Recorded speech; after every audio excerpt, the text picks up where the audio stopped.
Good job. Yeah. Impressed with your vibe. Hey, what up, guys? It's Gary V, and it's time for the Daily Bread. Give us our daily bread. I want the whole basket, cause I'ma hustle till I get it or I'm in a casket. Passionate for providing value in every way, not cashing in for providing value every day. Paying it forward, right thing, I'll do it till I'm dead. I hope you're hungry, cause it's time for the daily bread.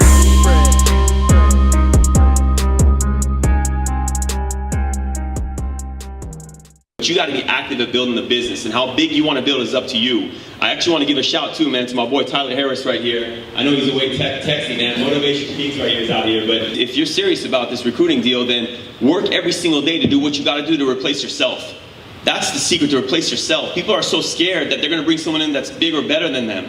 I am extremely grateful and excited to have a rookie agent come in and be a better producer, a better leader. Not only does that make me look good as a person for giving that opportunity, but it makes me feel good as a person regarding legacy. So we won't bring, and we talk about salary all the time, but salary is the most dangerous position to put yourself in, because you're leaving your income and your lifestyle to someone else's dictation. And that's not what we're in this business for. Ash, thoughts on salary, being paid in general? No, I'm getting motivated by these two. I hear you guys. Keep going. This is great.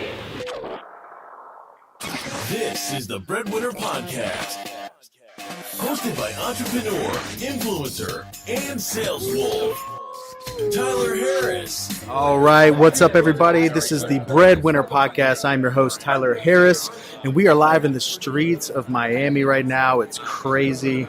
It's madness going on. I got to move this mic while this train goes by. Oh, my God. What is happening right now? I got to lower these levels. My favorite quote in the world is, every successful person has a painful story. And I just added on to the end of it, will your painful story have a successful ending?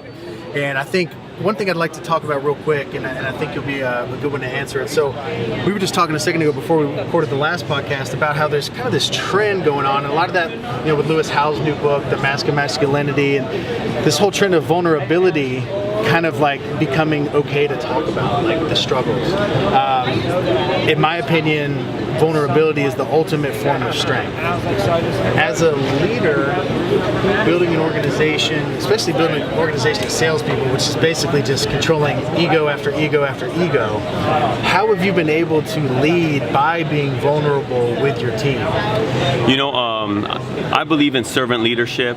You got to put your team in front of you. That's what's important. So many people lead from the front, and I think it's important to lead from the front when it's time to, but there are some that also can lead from the middle and the back. And I'm a big believer to be I guess you can consider me a working leader, or some would say everything that I ask my team to do, I've done myself, and I'm willing to go out there and still show them how to do it if I need to. But thank God we got a really tight team that's been able to hold the rope. We believe in holding the rope, and that's what it is. You got to serve your people first, and as long as you're grateful, you remain humble, you let your team know that it's all about them, because it is. Without my team, I wouldn't be where I'm at, and that's a fact. They say you want to go fast, you go alone. You want to go far, you go with a team, and I'm a big believer in that, and we're just getting warmed up.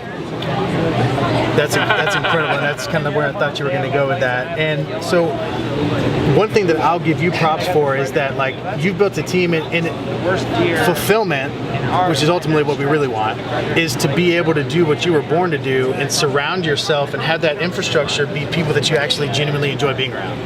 And what I've seen instantly on your social media is that whether it's with your podcast or just around the office, is generally it seems like you actually like these guys, like you actually enjoy being around them. So talk a little bit about that, how friendship and business, everyone says don't mix it, but in my opinion, you have to mix it, because if you're going to go far, you have to be locked tight, arms locked, and don't do it. But you guys are obviously doing that and doing it very well.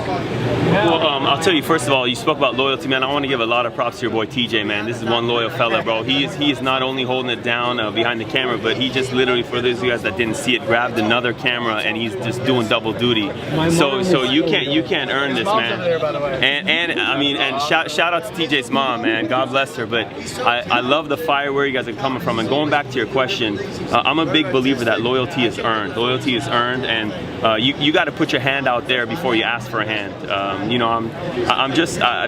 I've been fortunate to been introduced to the right people. You mentioned about friends and doing business, and I think it's difficult to do business through friends, but it's great to earn friendship through business. And fortunately for our team, those that I consider really like my family, we've been fortunate to have built this relationship through business first, and then have created this great bond that it's no longer about the money, it's no longer about the business, it's about having each other's back.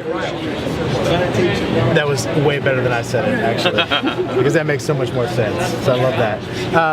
Last question. Last question. Let me think of it real quick. So last question. One day your great grandkids are talking about Granddaddy Azari, great granddaddy Azari. So great granddaddy Azari, he's long gone, but the great grandkids are here. What are like 3 adjectives you want them to describe you? Oh man, I can't give you 3 adjectives, bro, but so you threw me off, but I do want to tell you that I believe our purpose here is hopefully to leave people off better who have met us than never met us at all. It's all about legacy to me. Money, I learned that money is printed. Money is just paper and it's printed every single day. But the relationships, the bond that you leave behind, the legacy is what lives forever. And great grandkids, man, I have no idea, but I definitely know one of the adjectives would be optimistic, selfless, and happy. I guess. I thought you were gonna say good looking, but hey, I appreciate that, man. I appreciate it. Humble, bro. Let's throw humble in there. Yeah. All right, so good deal. So, man, I appreciate you being on here. I appreciate the value that you brought to that panel, because I'm not gonna lie, like you owned it big time. Thank you, man. Thank you. It was like an anchor there. There was like this anchor of like realness, and I was like, yes. Like that one time you hear me clapping, I was like, yes. Like freaking, finally somebody said it. Jesus. So I appreciate that tremendously, and appreciate the relationship we're building. Thank you, man. It's awesome, man. Can't wait to come out to California and hang out with you guys. So with that, guys, that's Sina Azari. That is the end of the podcast. Good looking out, fellas. Thank you. Where can they? I thought I wasn't gonna mention. What happened? Oh, hey, you're a boss, bro. I forgot about that, man. Where can they find you on? You can find me on Instagram, CEO Accredited. Hopefully, you guys can spell that. CEO ACCREDITED.